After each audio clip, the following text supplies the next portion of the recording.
الحمد لله نحمده ونستعينه ونستغفره ونعوذ بالله من شرور أنفسنا ومن سيئات أعمالنا من يهده الله فلا مضل له ومن يضلل فلا هادي له وأشهد أن لا إله إلا الله وحده لا شريك له وأشهد أن محمدا عبده ورسوله يا أيها الذين آمنوا اتقوا الله حق تقاته ولا تموتن إلا وأنتم مسلمون يا أيها الناس اتقوا ربكم الذي خلقكم من نفس واحدة وخلق منها زوجها وبث منهما رجالا كثيرا ونساء واتقوا الله الذي تساءلون به والأرحام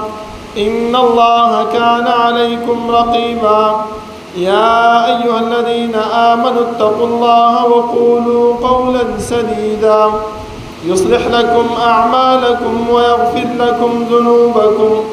ومن يطع الله ورسوله فقد فاز فوزا عظيما أما بعد فإن خير الحديث كتاب الله وخير الهدي هدي محمد صلى الله عليه وسلم وشر الأمور محدثاتها وكل محدثة بدعة وكل بدعة ضلالة وكل ضلالة في النار. أعوذ بالله من الشيطان الرجيم. بسم الله الرحمن الرحيم. قاف والقرآن المجيد بل عجبوا أن جاءهم منذر منهم فقال الكافرون هذا شيء عجيب أإذا متنا وكنا ترابا ذلك رجع بعيد قد علمنا ما تنقص الأرض منهم وعندنا كتاب حفيظ بل كذبوا بالحق لما جاءهم فهم في أمر مريج أفلم ينظروا إلى السماء فوقهم كيف بنيناها وزيناها وما لها من فروج والأرض مددناها وألقينا فيها رواسي وأنبتنا فيها من كل زوج بهيج تبصرة وذكرى لكل عبد منيب ونزلنا من السماء ماء مباركا فأنبتنا به جنات وحب الحصيد والنخل باسقات لها طلع نضيد رزقا للعباد وأحيينا به بلدة ميتا كذلك الخروج كذبت قبلهم قوم نوح وأصحاب الرس وثمود وعاد وفرعون وإخوان لوط وأصحاب الأيكة وقوم تبع كل كذب الرسل فحق وعيد أفعينا بالخلق الأول بل هم في لبس من خلق جديد ولقد خلقنا الإنسان ونعلم ما توسوس به نفسه ونحن أقرب إليه من حبل الوريد إذ يتلقى المتلقيان عن اليمين وعن الشمال قعيد ما يلفظ من قول إلا لديه رقيب عتيد وجاءت سكرة الموت بالحق ذلك ما كنت منه تحيد ونفخ في الصور ذلك يوم الوعيد وجاءت كل نفس معها سائق وشهيد لقد كنت في غفلة من هذا فكشفنا عنك غطاءك فبصرك اليوم حديد. وقال قرينه هذا ما لدي عتيد ألقيا في جهنم كل كفار عنيد مناع للخير معتد مريب الذي جعل مع الله إلها آخر فألقياه في العذاب الشديد. قال قرينه ربنا ما أطغيته ولكن كان في ضلال بعيد قال لا تختصموا لدي وقد قدمت إليكم بالوعيد ما يبدل القول لدي وما أنا بظلام للعبيد يوم نقول لجهنم هل امتلأت وتقول هل من مزيد وأزلفت الجنة للمتقين غير بعيد هذا ما توعدون لكل أواب حفيظ من خشي الرحمن بالغيب وجاء بقلب منيب ادخلوها بسلام ذلك يوم الخلود لهم ما يشاءون فيها ولدينا مزيد وكم أهلكنا قبلهم من قرن هم أشد منهم بطشا فنقبوا في البلاد هل من محيص إن في ذلك لذكرى لمن كان له قلب أو ألقى السمع وهو شهيد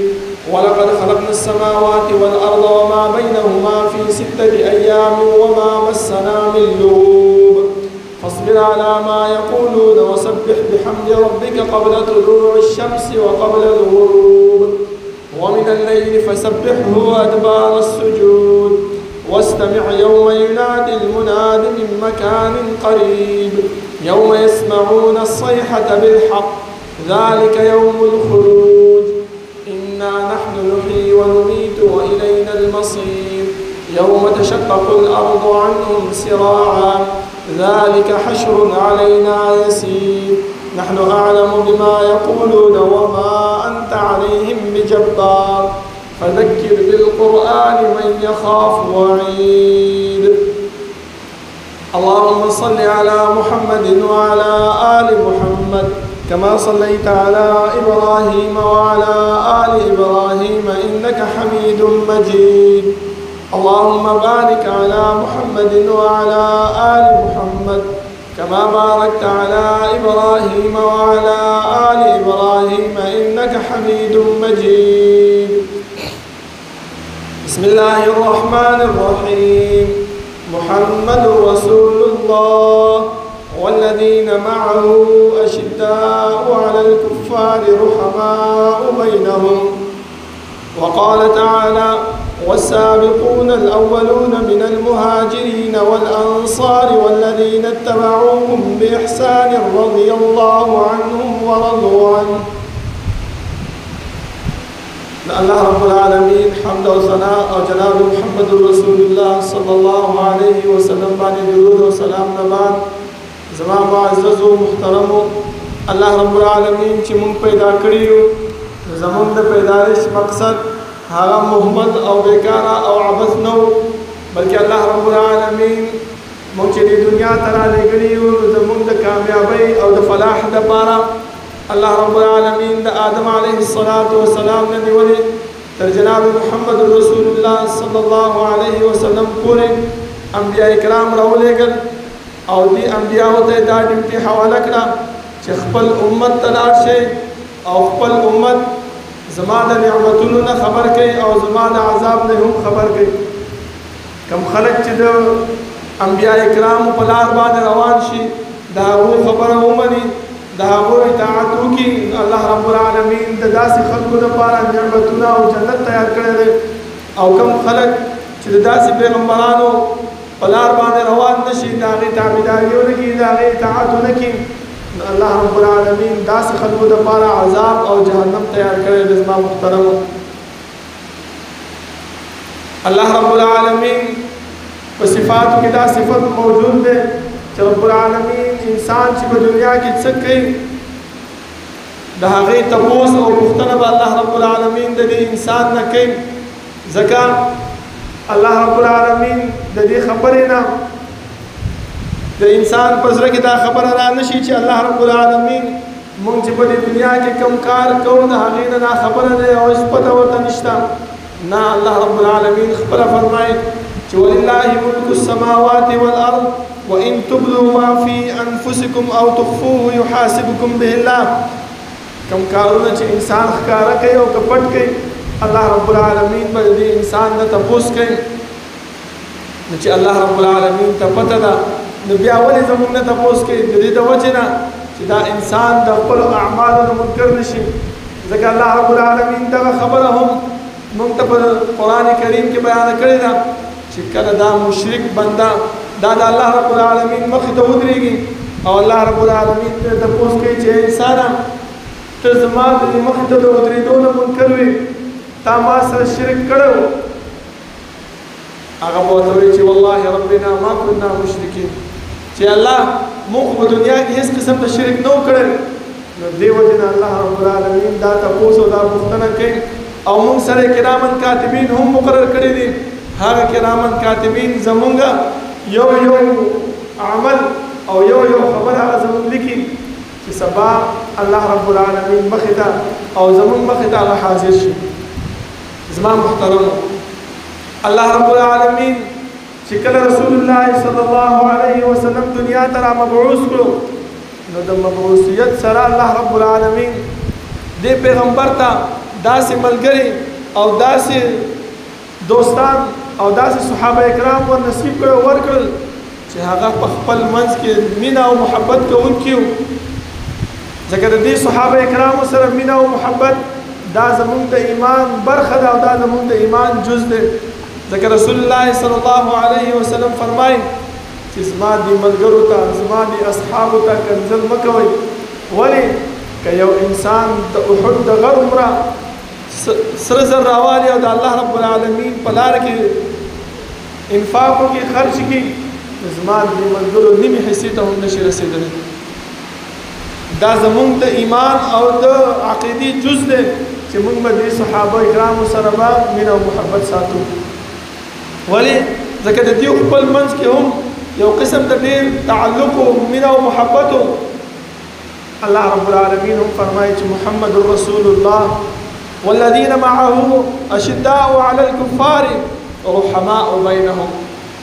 رسول الله صلی الله علیه وسلم او د هغې سره چې کوم ملګري دي په کفارو باندې ډېر سخت دي هغو دپاره ډېر غوسناک دي ډېر مضبوط دي او په خپل منځ کې رحم کوونکي مینه کوونکي محبت کوونکي دي رحماء بینهم په خپل منځ کې نرمي کوونکي دي زما محترمو چې کله دا صحابه کرام په خپل منځ کې مینه او محبت کوونکي دي نرمي کوونکي دي نو موږ ولې د دې صحابه کرامو سره بغض وکړو موږ ولې د دې صحابه کرامو هتک بیان کو او د هغې سپکاوی وکړو پکار دا دی چې یو انسان کله په خپل منځ کې مینه او محبت کوي دا خو زموږ د دنیا یو رواج دی او ماحول دی چې کله دوه ملګري یا دوه وروڼه یا دوه یاران په خپل منځ کې مینه او محبت کوي نو دا درېمګړی سړی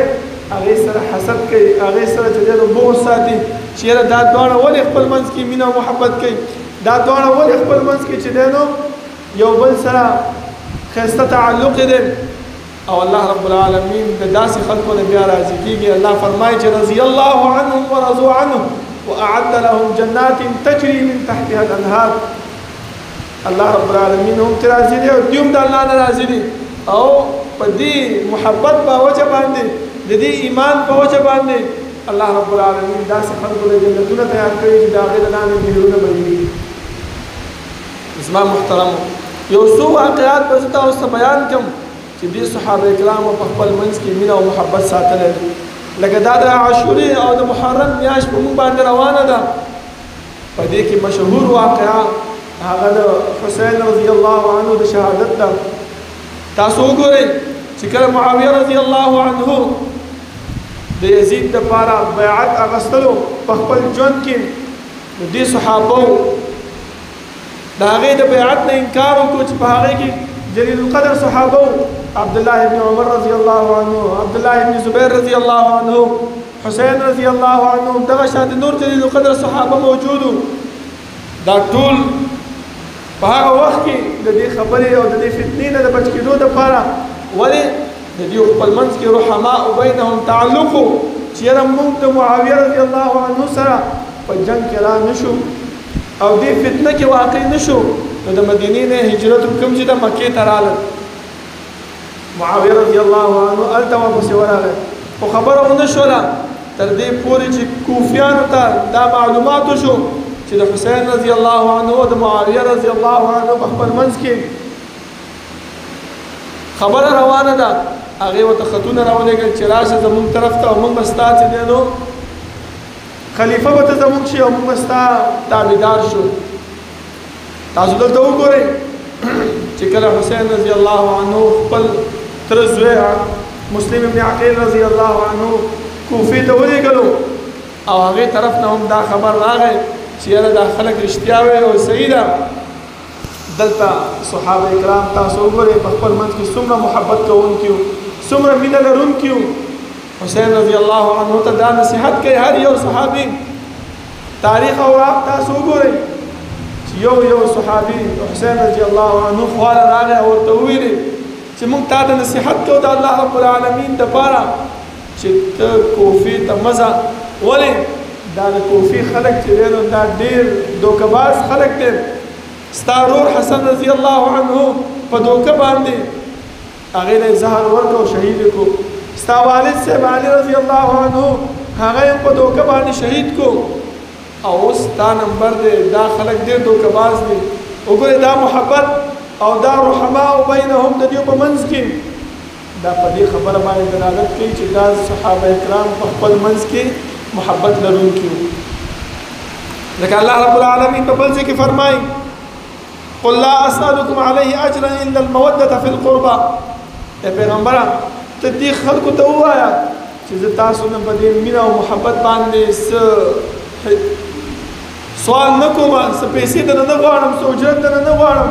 بلکې دا محبت او دا مینه ستاسو په منځ کې چې زه قایموم د څه دپاره خالص لله فی الله چې الله رب العالمین په دې باندې راضي شي او زمونږ ژوند دا په ښه طریقې سره چې دی نو تېر شي صرف دغه مقصد زما محترمه نور هېڅ مقصد نه و چې دا صحابه کرام د حسین رضی الله عنه خواله راغلي وو ګینې نو ورته مې ویلي چې زه ستا څه خوښه ده هغه شانتې وکړه بل وګورئ چې کله رسول الله صلی الله علیه وسلم مدینې ته هجرت وکړو ټولو کې اول کم کار وکړو د انصارو او د مهاجرو په منځ کې ورورولي مینه او محبت هغه پیدا کړو ځکه دا مینه او محبت او دا ورورولي دا رحمدلي دا داسې یو شی دی چې انسان خپل ملګري دپاره خپل د ورور دپاره د هر څه نه تېرېږي هر څه هغې دپاره بیا کوي لکه زمونږ ژوندی مثال د دې صحابه کرامو تاسو وګورئ چې کله رسول الله صلی الله علیه وسلم د انصار او د مهاجرو په منځ کې مینه او محبت پیدا کړو عبدالرحمن بن عوف رضی الله عنه سره چې کوم یو انصاري ورورولي قایمه شوې وه هغه انصاري چې دی نو دې عبدالرحمن بن عوف رضی الله عنه ته فرمایي چې وروره زما او ستا په منځ کې رسول الله صلی الله علیه وسلم اخوت اچولی دی محبت اچولی دی رحمدلي زموږ په منځ کې پیدا کړې ده زما دوه ښځې دي راشه وګوره چې کوم یو ستا خوښه وي زه به یو له طلاق ورکړم هغه یو ته وکړه دا د دې خبرې ثبوت دی زما محترمو چې د دوی خپل منځ کې محبت و یعنې کوم یو انسان دا غواړي چې د هغې ښځه وي او هغه خپل ښځې د خپل د ورور دپاره یا د خپل د ملګري دپاره یا داسې سړي دپاره چې د هغې سره رحمدلي وي محبت وي او د هغې دپاره هغه خپل ښځې د طلاق ورکوي او د هغې د پیش کوي چې د سره ته نکاح وکړه واده وکړه دا صرف د دې د وجې نه چې د رسول الله صلی الله علیه وسلم اطاعت راشي او د الله رب العالمین د دې آیات مصداق وګرځي چې رحماء بینهم په خپل منځ کې مینه او محبت کوونکي والذین تبعوهم باحسان رضی الله عنهم ورضوا عنه دا صحابه کرام د رسول الله صلی الله علیه وسلم سره مینه او محبت لرونکي تاسو وګورئ چې کله میثاق مدینه کېږي د میثاق مدینه په وجه باندې هم ابو سفیان چې کله مدینې ته راځي او مدینې په کوڅو باندې چې کله ګرځي نو دلته صحابه کرام ناست دي عمار بن یاسر رضی الله عنه بلال بن رباح رضی الله عنه دغه شان نور هغه کمزوري صحابه چې کله ابو سفیان ولیدو نو هغه پسې بدر دوی چې دا هغه لعین دی او هغه کس دی چې په مدینه مکه کې موږ سره داسې ظلمونه کړي دا کړي دي بدر دی پسې ویل ابو بکر رضی الله عنه دي صحابه کرامو ته وسو شو او ته وی دا کار مولې وکړو دا صحابه کرام خفه شو په خپل منځ کې رسول الله صلی الله علیه وسلم ته خپل خفګان ظاهر کو چې الله رسول ابو بکر رضی الله عنه داسې کار موږ سره وکړو رسول الله صلی الله علیه وسلم ابو بکر رضی الله عنه راوغوښتو چې ویل دا ابو سفیان په مقابله کې دا صحابه کرام رټلي دي او د دې صحابه کرامو مبارک الله رب العالمین فرمایي چې ګوره دا بلال رضی الله عنه دی چې د دې کشاره و امام په جنت کې اوریدل رسول الله صلی الله علیه وسلم راغی او ته فرمایي چې بلال تا څه کول چې ما په جنت کې ستاسو خپل کشاره اوریدل هغه ته فرمایي چې فی رجال یحبون ان یتطهروا والله يحب المطهرین دا بلال هغه دی چې دې د خپل کشاره ما په جنت کې اوریدل او څه کول د پاکي ډیره کوله او دویم کار چې کله ما اودس وکړو د اودس نه بعد به سمدستي 2 رکعاته تحیت الوضو ادا کول د دې په وجه باندې الله رب العالمین دله د جنت کې مخکې زیره ورکوز ما محترم ابو بکر رضی الله عنه ته وګورئ دا یو نه ویلي چې مړه زه خیر دا کمزوري صحابه دي که څه سپکاوی مې ورپسې وکړو څه چلو شو نه سمدستي راځي او دې صحابه کرامو ته ورځي او د هغې نه معافي غواړي دا معافي زما محترمو هغه انسان غواړي چې د کوم انسان د بل انسان سره مینه او محبت وي د هغې سره رحمدلي وي د دې انسان زړه نرم وي او د ده په انسان د ده په زړه کې خفګان سمدستي راځي او رجوع او انابت دته راځي که چېرته یو انسان سختزړی وي سختدلي وي هغه هیڅ کله هم چې دی نو د بل انسان دپاره د معافۍ او د هغې نه د معذرت کولو دغه نه کوي زما محترم ولې د هغې په زړه کې دا خبره موجود نه وي او الله رب العالمین هم موږ دې طرف ته راغب کړي یو او رسول الله صلی الله علیه وسلم هم فرمایي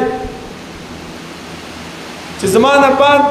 زما د دې صحابو په نقش قدم باندې روان شي او کلک منګولې په هغې باندې ولګوي تر دې پورې چې یو انسان یو شی کلک نیسي نو په دې رستني غاښونو باندې کلک سره نیسي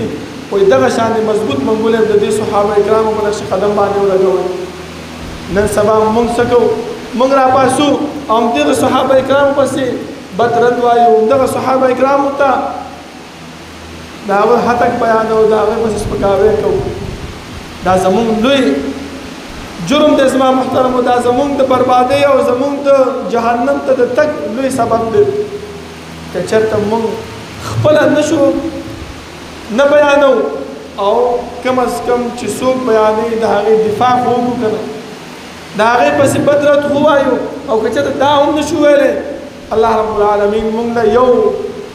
لوی هتیار هغه راکړی دی هغه موږ استعمالولی شو چې هغه څه شی دی دعا ده بد دعا دغه شانتې خلکو پسې کولی شو چې الله نور خو کمزوری الله نور خو مې وس نه کېږي یو د دې دعا وس نه کېږي چې کوم خلک زمونږ د پیغمبر صلی الله علیه وسلم د اصحابو پسې زمونږ پیغمبر صلی الله علیه وسلم د ملګرو پسې بد رد وایي د هغې سپکاوی بیانوي د هغې هتک کوي الله ته یې تباه او برباد کړي الله ته عبرت نشان وګرځې د داسې خلکو دپاره چې د هغې نه وروسته چې کوم خلک را روان دي هغه خلک د هغې نه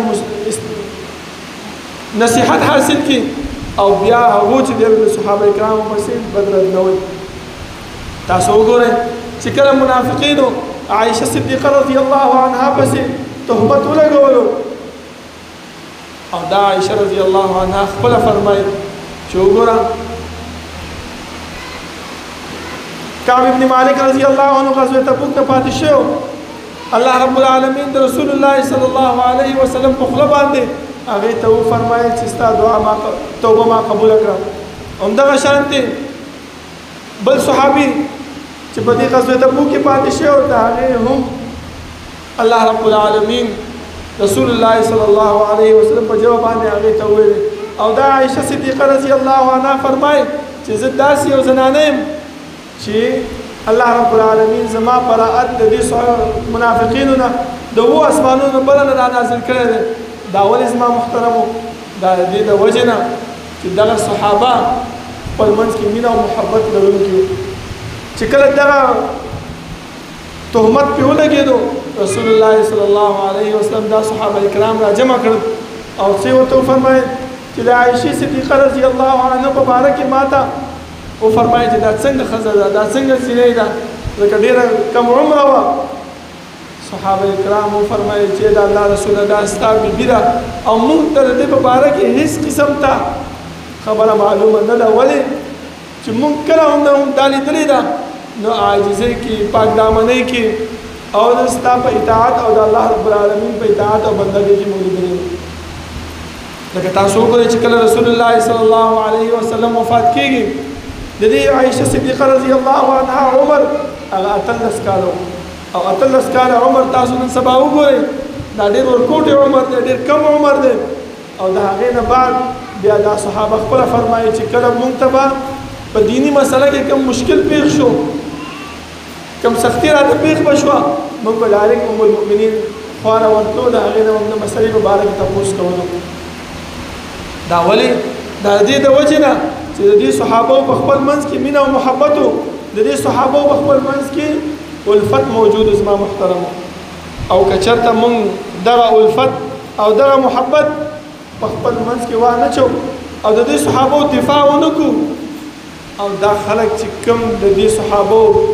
هتک بیانوي د هغو بېعزتي کوي د هغو پسې سپکاوی کوي او که چېرته موږ دفاع هم نه کوو او د الله رب العالمین نه د داسې خلکو دپاره به دعا هم نه غواړو نو سبا به موږ د الله رب العالمین مخې ته چې ودرېږو نو الله له به څه جواب ورکوو. الله چې موږ نه تپوس کوي چې ټیک ده ستا خو وس نه و. لکه د هجرت په باره کې الله رب العالمین فرمایي الم تکن ارض الله واسعة فتهاجروا فيها. د الله رب العالمین ځمکه فراخه نه وه دیو به وایي چې کنا مستضعفین فی الارض ای الله مونږ خو چې دی نو کمزوري یو ټیک ده چې اوس کمزورې د دې صحابو د هتک او د دې د بد ویونکي خلاف ته مقابله نشي کولی ته دفاع نشي کولی د یو هتیار خو الله رب العالمین مونږ له راکړی چې هغه څه شی دی دعا ده. دا دعا خو دوی پسې کولی شو دا بد دعا خو کولی شو چې الله دا خلک مست و نابود کړه. ای الله دا خلک د راتلونکي خلکو دپاره عبرت وګرځوه چې بیا سبا داسې خلک څوک راپانسېږي چې ستا د پیغمبر صلی الله علیه وسلم د صحابه کرامو پسې بد رد و د هغې سپکاوی بیانوي. الله رب العالمین نه دعا ده چې الله رب العالمین د عمل کولو توفیق راکړي او الله رب العالمین د دې صحابو محبت او د دیو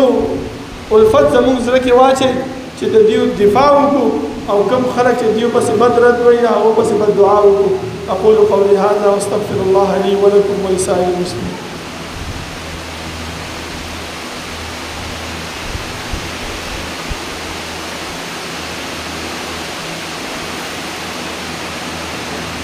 إن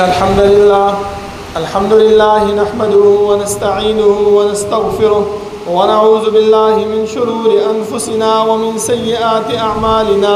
من يهده الله فلا مضل له ومن يضلل فلا هادي له وأشهد أن لا إله إلا الله وحده لا شريك له وأشهد أن محمدا عبده ورسوله. يا أيها الذين آمنوا اتقوا الله حق تقاته ولا تموتن إلا وأنتم مسلمون. يا أيها الناس اتقوا ربكم الذي خلقكم من نفس واحدة وخلق منها زوجها وبث منهما رجالا كثيرا ونساء واتقوا الله الذي تساءلون به والأرحام إن الله كان عليكم رقيبا. يا أيها الذين آمنوا اتقوا الله وقولوا قولا سديدا يصلح لكم أعمالكم ويغفر لكم ذنوبكم ومن يطع الله ورسوله فقد فاز فوزا عظيما. أما بعد فإن خير الحديث كتاب الله وخير الهدي هدي محمد صلى الله عليه وسلم وشر الأمور محدثاتها وكل محدثة بدعة وكل بدعة ضلالة وكل ضلالة في النار. أعوذ بالله من الشيطان الرجيم. إن عدة الشهور عند الله 12 شهرا في كتاب الله يوم خلق السماوات والأرض منها 4 حرم ذلك الدين القيم فلا تظلموا فيهن أنفسكم. زما محترمو د محرم میاشت روانه ده. په دې محرم میاشت کې رسول الله صلی الله علیه وسلم چې کله مدینې ته هجرت وکړو یهود ولیدل چې په دې محرم کې د 10 ورځ باندې به روزه نیوله. تپوس یې وکړو چې یهودو تاسو ولې دا روزه نیسئ؟ هغه ورته وویل چې د الله رسول صلی الله علیه وسلم چې مونږه دې ورځ باندې روزه ځکه نیسو چې په دې ورځ باندې الله رب العالمین موسی علیه السلام ته د فرعون او د هغې د لښکر نه نجات ورکړو. رسول الله صلی الله علیه وسلم فرمایي چې نحن احق من موسی منکم، مونږ ډېر حقدار یو چې په دې ورځ باندې روزه ونیسو. صحابه کرام چې هغو ته به کله یو خبره وکړله هغه به سمدستي په هغې باندې عمل کوو. تپوس یې وکړو چې د الله رسوله چې په دې ورځ باندې یهود هم روزه نیسي او مونږ هم روزه ونیسو نو زمونږ او د دیو په منځ کې مشابهت راځي. رسول الله صلی الله علیه وسلم وفرمایي که چېرته زه الله رب العالمین راتلونکي کال ژوندی وساتلم نو زه به د 9مې ورځې روژه به هم نیسم. علما کرام فرمایي چې دا د 9مې ورځې روژه دا د یهودو سره د مخالفت د وجې نه او د 10مې ورځې روژه دا د رسول الله صلی الله علیه وسلم د تابعدارۍ چې هغه حکم کړی او ورسره دا هم فرمایلی دي چې کوم انسان دا د عاشورې روژه ونیوله نو رب العالمین هغې ته د یو کال ګناهونه معاف کوي. یوه روژه ده زما محترمو، ټیک ده ګرمي ده، سخته ورځ ده، اوږده ورځ ده، خو لیکن چې دغه سخت او دا تکلیف موږ په خپل ځان باندې برداشت کړو نو سبا به جنت زموږ ته میلاویږي. لکه چې کله الله رب العالمین جنت او جهنم پیدا کړو جبرائیل امین ته وفرمایل چې ورشه وګوره. وایي چې کله جنت ته لاړو او دا نعمتونه یې وکتل چې راووتو الله ترې تپوس وکړو هغه ته چې دا نعمتونه نه که دا انسانان خبر شو نو څوک به بد عملونه کوي. هر انسان به نیک عمل کوي او د جنت ته به ځي. چې کله جهنم ته یې بوتلو او جهنم نه چې راووتو چې دا عذابونه او دا تکلیفونه یې وګوري نو هېڅ یو انسان به بد عملونه کوي. بیا الله رب العالمین په دې جنت باندې سختیانې مشکلات تکالیف دا یې ترې راتاو کړه او په جهنم باندې اسایشونه نعمتونه اسانتیانې دا یې ترې راتاو کړه. بیا یې ورته چې اوس لاړ شه. چې کله جبرائیل امین جنت ته تلو په دې سخت او تکلیف او مشقت باندې او جهنم ته چې ننوتو او ډېر په اسانتیا باندې نو ویې فرمایي چې الله تا چې کوم مشکلات او تکالیف په دې جنت باندې تېر کړي دي ستا هېڅ یو بنده دې جنت ته د راتګ دپاره تیار نه دی. ولې چې دا تکلیفونه او دا مشقتونه دا انسانان نشي برداشت کولی او دا جهنم باندې تا داسې اسایشونه او اسانتیانې تاو کړي دي. هر انسان دا غواړي چې اسانتیا او اسایشونه واخلي. نو که چېرته موږ دا روژه ونیسو او دا تکلیف او دا مشقت په ځان باندې برداشت کړو نو د دې جنت حقدار به وګرځېدو. او دا 2 ورځې زما محترمو، یو سبا ده د هفتې ورځ چې 9مه محرم دی او بل د اتوار ورځ چې هغه د 10 د محرم دی. د اوس نه نیت وکړو چې سبا او بل سبا به انشاءالله مونږ روژه نیسو چې د دې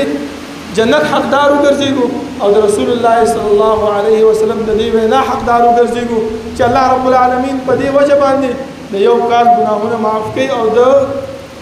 یهودو مخالفت پکې راشي. الله رب العالمین دعا ده چې الله رب العالمین د عمل کولو توفیق راکړي. او دویم زما محترم الله په دې آیات کې هم فرمایي چې منها 4 حرم، 4 میاشتې د حرمت دي چې کله یو انسان په دې کې د نیک کار کوي الله رب العالمین اجر او ثواب له ډبل ورکوي. او چې روژه ونیسو او بیا د الله لپاره یې ونیسو او تاسو په دې حدیث کې رسول الله صلی الله علیه وسلم فرمایي چې الله رب العالمین فرمایي چې دا انسان دا روژه صرف زما دپاره نیسي وانا اجزي به او د دې روژې بدله به زه وله ورکوم. نو وګورئ زما محترمو یو روژه ده او څومره ثوابونه او څومره اجرونه الله رب العالمین او د هغې پیغمبر موږ ته تړلي. خیر دی په ځان باندې به لږه سخته تېره کړو او دا 2 ورځې روژه به ونیسو. الله رب العالمین نه دعا ده چې الله دې د عمل کولو توفیق راکړي او الله رب العالمین دې موږ دا توفیق راکړي چې سبا او بل سبا دا روژې هم موږ ونیسو چې د دې جنت حقدار وګرځو. ربنا لا تزغ قلوبنا بعد إذ هديتنا وهب لنا من لدنك رحمة إنك أنت الوهاب. ربنا اغفر لنا ولإخواننا الذين سبقونا بالإيمان ولا تجعل في قلوبنا غلا للذين آمنوا ربنا إنك رؤوف رحيم. ربنا لا تؤاخذنا إن نسينا واخطأنا